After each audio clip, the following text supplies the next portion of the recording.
Good evening. Welcome to Current Affairs. Today is August 6th, 2015. Today, I would like to discuss with you one issue area that is with respect to the DNA data bank. What exactly is this DNA data bank? Why it is being discussed in the public domain today? So you must have come across in the newspapers that there are so many unidentified bodies are present in India. At least 40,000 unidentified bodies are available, and so many people are missing. Unidentified bodies, in the sense, these are the dead bodies. At the same time, some people are missing. So, now the new angle for this is that is there any link between these two? Is there any link between unidentified bodies and also the so called the persons who are missing? If the persons are missing because of any reason, maybe children, maybe elders, the information is not coming to the so-called the parents or the relatives. But if you have the DNA, if you have the DNA of a person so who died, who is an unidentified person, if that information is available with the police or the government department, then that information can be shared with the police stations where the missing complaint has been lodged. So you can try to match the DNA of the family members to this person. Then obviously it will be easy for them so to come to a conclusion with respect to the missing persons. But in order to collect the DNA, there is no law that is present in India. In order to have the data bank, there is no law. For that reason, the government of the day is thinking very seriously since January 2015 that they wanted to create one DNA data bank. For that reason, you need to pass a law in the parliament. And what is expected is that the bill is ready. The bill is supposed to introduce in the monsoon session, which is going on now. And if the bill is passed, it becomes an act, then you are empowering the government agencies to collect the DNA. DNA is not just useful only to finding out the information of the unidentified bodies and missing people. Sometimes in the newspaper you will come across with the issues like maternity and paternity. One person will say that, so he is not my son. Then how do you identify? DNA testing. And the mother will say that this is not my child. Again DNA testing. So in these cases also DNA will be useful. And sometimes some sexual assault will happen against a woman. Then how do you identify them? Again, the best mechanism is the DNA testing. But there are certain controversies that are related to these issues. How do you collect this DNA? Some very rough methods are being used if it is passed.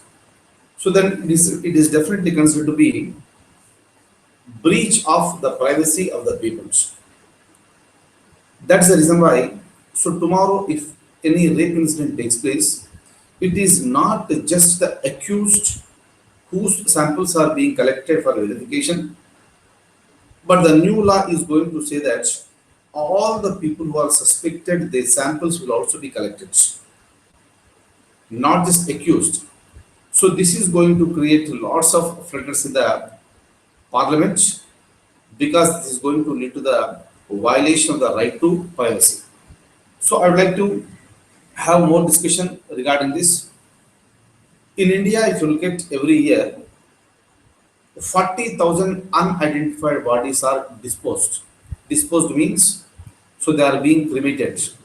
The government, the police will wait for a period of time, then the bodies will be disposed. And apart from this, thousands are going missing. Now, I already told you whether there is any link between unidentified bodies and missing people. That's the reason why In January 2015, the central government said that it had drafted a bill for creating the DNA data bank of all unidentified bodies. Initially, I'm talking only about the unidentified bodies, then I will go to some other issues.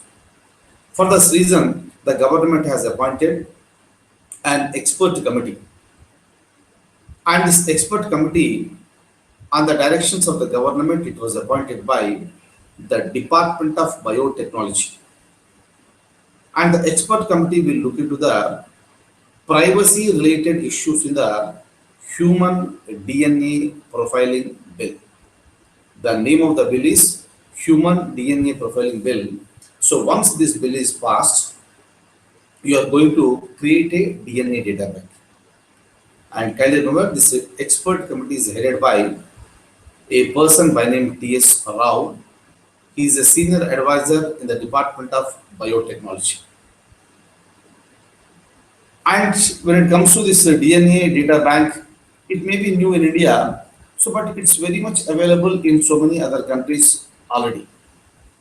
But according to the international standards, each DNA examiner can undertake 100 cases. One examiner, 1 year, 100 cases. Hence, if I go back to my previous point, like 40,000 unidentified bodies are being disposed. In India, right now, we require at least 400 examiners, 400 DNA examiners. But as of now in India, we just have 30 to 40 DNA examiners in the various forensic labs in India. Where is 30 to 40 and where is my actual requirement of the 400 examiners? Is that okay? That's the reason why it's a very, very serious issue. There is no match. There is no match between the number of bodies that are getting disposed every year and the number of DNA examiners who are already present in India. There is no match at all. Is it not a serious one? Once this bill is passed, it becomes an act. Definitely, the government is going to appoint more number of DNA examiners. Is it okay? So, what are these consequences here? Number one is that the perpetrators of the possible crime remain untraced. Generally, if you don't have the DNA, the perpetrators of the possible crime remain untraced, and the families of the victims never come to know. So, what exactly happened to their peoples? It is happening because a person may be going to some other state or some other town or some other city for the purpose of the job. And after going there, something will happen to him and he may die. And you don't have any information with respect to this person. And I'm talking about a common match. There are so many common people. So, and the body will be kept in the government hospitals for a period of time, and the government will wait for somebody to come and identify the body. Since the family members who are present in the village, they also don't know what exactly happened to this person, and they expect that the person will come back. Number one, they don't know where exactly this man has gone. Number two, they also don't know what exactly happened to him. He might have died, and the families will wait for him years together. Hence, that is an unidentified body. Number two, no police complaint has been lodged here because there is no information for them. Then, how do you identify? One answer is the DNA data bank, right? Sometimes what happens? Some children are being missing. You might have seen so many people are missing. Children, I'm talking about, and they are being pushed into the forced labor and also into the prostitution. And with respect to the number of unidentified bodies, highest number is present in Maharashtra. Highest number of unidentified bodies are present in Maharashtra. Next, what are the controversial clauses in the human DNA profiling bill? So, if we talk to you about the controversial provisions here, how do you test this DNA?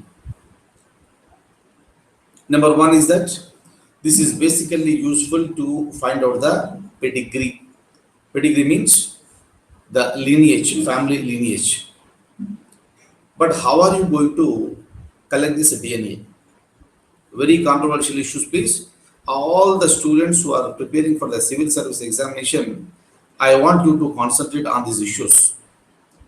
How pathetic and how rough methods are used to collect the DNA. You will be shocked to know all these things. Look at this. They are going to use a procedure called intimate forensic procedure to collect the DNA. Intimate forensic procedure means intrusive mode of collecting samples from living persons. If you want to match the DNA, you need to collect the DNA even from the people who are living. And how are you collecting it? It is called IFP, Intimate Forensic Procedure. Intrusive mode of collecting.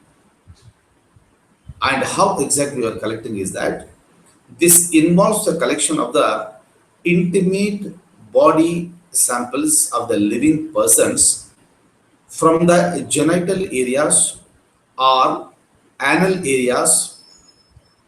If it is in the case of females, it is being collected from their buttocks and the breast.